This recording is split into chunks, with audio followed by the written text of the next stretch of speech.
जंग, दबाव या डर, 50 दिनों बाद भी ईरान क्यों नहीं कर पा रहा है अयातुल्ला अली खामेनेई का अंतिम संस्कार। नमस्कार, मैं हूं आपके साथ आयुषी गुप्ता। देखिए, 28 फरवरी को अमेरिका इजराइल ने एक ज्वाइंट एयर स्ट्राइक में ईरान के पूर्व supreme leader Ayatollah Ali Khamenei की मौत हो गई थी। अयातुल्ला अली खामेनेई की मौत के करीब 50 दिन हो चुके हैं, लेकिन अभी तक ईरान अपने पूर्व सुप्रीम लीडर का अंतिम संस्कार नहीं कर पाया है। हालांकि अमेरिका और इजराइल के बीच जंग को लेकर के अभी सीज फायर है, लेकिन ईरान के पूर्व सुप्रीम लीडर का अंतिम संस्कार को लेकर के सस्पेंस बरकरार है। इस बाबत ईरान सरकार ने कोई घोषणा नहीं की है। मीडिया रिपोर्ट के अनुसार ईरान के अधिकारी अमेरिका और इजराइल के साथ चल रहे जंग के बीच मारे गए अयातुल्ला अली खामेनेई के लिए एक बड़ा अंतिम संस्कार करने से बहुत डरे हुए हैं। तेहरान अभी तक खामेनेई को दफनाने की जगह तय नहीं कर पाया है, जिनकी 28 फरवरी को अमेरिका इजराइल के एक ज्वाइंट एयर स्ट्राइक में हत्या कर दी गई थी, जिससे एक युद्ध शुरू तो हुआ जो पूरे मिडिल ईस्ट इलाके में फैल गया है। अंतिम संस्कार समारोह को लेकर के ईरान में डर है। जी हाँ, देखिए, 1989 में जब ईरान ने अली खामेनेई के पहले के अयातुल्ला रूहुल्लाह खामेनेई का कई दिनों तक चलने वाला अंतिम संस्कार किया था, तो लाखों ईरानी शोक में तेहरान की सड़कों पर उमड़ पड़े थे। हालांकि अमेरिका ईरान युद्ध के बाद अली खामेनेई के लिए ऐसा नजारा नहीं देखा गया। Foundation for defence of democracies की बेहनाम, जी हाँ, तालिबान ने द न्यूयॉर्क पोस्ट को बताते हुए ईरान एक बड़ी मेमोरियल सर्विस करने की हालत में नहीं है, क्योंकि युद्ध अभी एक अनिश्चित सीजन के बीच में है जो बुधवार को खत्म होने वाला है। उन्होंने कहा, सीधे शब्दों में कहे तो सरकार पासा फेंकने के लिए बहुत डरी हुई है और बहुत कमजोर भी है। ये भी ना भूले कि युद्ध के पिछले हफ्तों के दौरान अमेरिका इजरायली हमलों में देश के सिक्योरिटी चीफ अली लारिजानी समेत कई सीनियर ईरानी अधिकारियों की हत्या कर दी गई।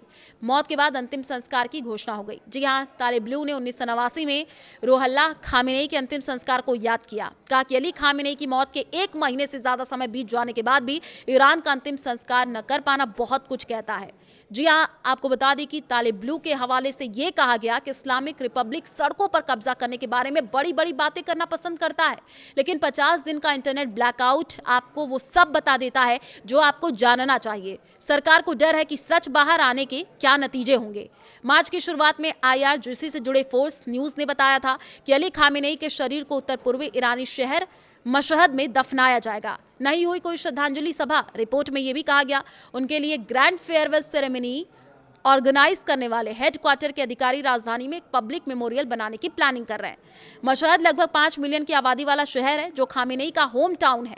अली खामेनेई की हत्या के कुछ दिनों बाद ईरान ने मारे गए सुप्रीम लीडर के लिए 3 दिन के फेयरवेल की घोषणा की।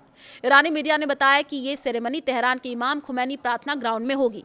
तो देखिए, सरकारी मीडिया ने ईरान के इस्लामिक जो है प्रोपगेशन काउंसिल को हेड जो है होजा तो सलाम महमूदी के हवाले से कहा था कि विदाई समारोह 3 दिन तक चलेगा और बाद में अंतिम संस्कार की घोषणा की जाएगी। हालांकि ऐसी कोई श्रद्धांजलि सभा नहीं हुई है। तो यस, ईरान युद्ध की क्या स्थिति है? ईरान और यूनाइटेड स्टेट्स अभी 2 हफ्ते की सीज फायर के बीच में है, जो बुधवार को खत्म होगा।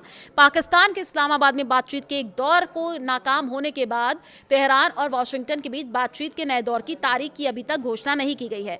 इससे पहले शनिवार को अमेरिका राष्ट्रपति जो है डोनाल्ड ट्रंप ने इशारा किया था कि अगर बुधवार तक कोई डील नहीं हुई तो ईरान के साथ युद्ध फिर से शुरू हो सकता है। इस बीच ईरान के राष्ट्रपति मसूद पशकियान ने देश के न्यूक्लियर अधिकारों पर जोर देते हुए ट्रंप की आलोचना की और कहा कि उनके पास तेहरान को उसके न्यूक्लियर अधिकारों से वंचित करने का कोई कारण नहीं है।